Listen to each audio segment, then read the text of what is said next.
vigil I needed to go down. Now, you put together some beautiful drawings, some very poignant drawings while you were there, a pen and as well as a pencil. And you sent us some of those drawings that will now be part of the permanent collection in New York. I want to share one of them with our audience here because I want to talk about the first drawing that you sent us. It's called Ground Zero. Tell us about this drawing and what it meant to you. Is this the, okay, this is the first drawing I did on site. I had slipped into Ground Zero and found my way down 10 blocks of empty canyons, of empty streets, and then was standing in the pit of Ground Zero. Started to draw, and a police officer came by and said, "You're going to have to leave." And I pulled out a drawing I had done of the trade towers in 1998. And he looked at that and he said, "You know what, you do what you need to do," and walked away. And then shortly after that, the drawing you're looking at in the bottom corner is an electrician I met named Jim Brodeur, who came up to me and appreciated that there was some guy sitting there drawing what was too hard to put into words.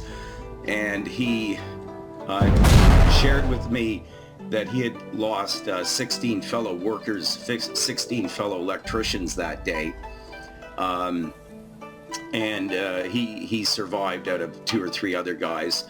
And, you know, he was the first person I stared into the eyes of who had lost so many fellow friends and associates. And you only have to feel that for about 3 seconds to make you realize that anything that you might be able to do that might help a little bit is worth it. Now I'm going to show a second picture here, Paul. John. It's called St. Paul's Chapel, and again another poignant image of what you drew in the weeks following 9/11. And I have a couple of questions for you. One, the fact that both these drawings have singed edges. What was the significance of that? And two, obviously this is still really hard for you to talk about. I can see the emotion in your face when you described the moments of drawing these images down around the 9/11 site. Yes, it is extraordinary how close those emotions sit. And especially when you get back down to New York and you start meeting people that at firehouses and various places around the city that I had gone and drawn in the first place.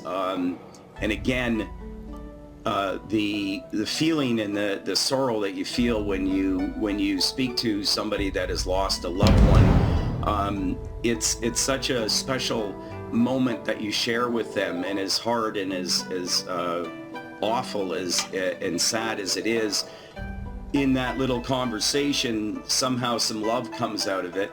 As the chaplain said, you know, when you're speaking to people, as hard as it may be, ask them something that might help someone get out of bed the next day. And so with these drawings, adjacent to these drawings in the book are these quotes that people shared with me. And they're a nice echo of feeling and voices throughout the drawings. The St. Paul's Chapel is very special because drawing in there is when I met a chaplain one night, Thomas Taylor, who said, you know, I see people relating to these drawings. Maybe if you were able to put them into a book, maybe they could deal with the theme of healing. And that's what took these little drawings as just sketches in my book to taking on another journey.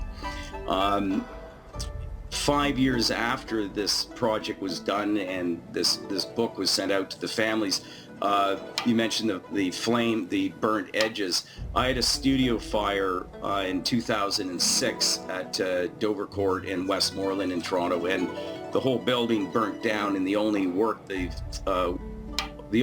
the fire department was able to save were these originals from the Healing Hearts book.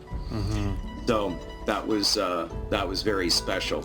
John, and I apologize, I'm going to jump in because we've lost time here, but I have to say that book that you're talking about is called Healing Hearts for people who want to find it, and your artwork is now, again, part of the permanent collection at the 9/11 Memorial and Museum. But sadly, John, we're going to have to end our conversation there, but thank you so much for sharing all this with us. Okay, all the love to the September the 11th families. Thank you, and Tom Beckett and I who donated this collection. It's a real honor, and I hope these little drawings will continue to share the love that I felt 15 years ago for a long, long time. Thank you so much. Thank you, John. Take care. That is Canadian artist John Coburn in New York.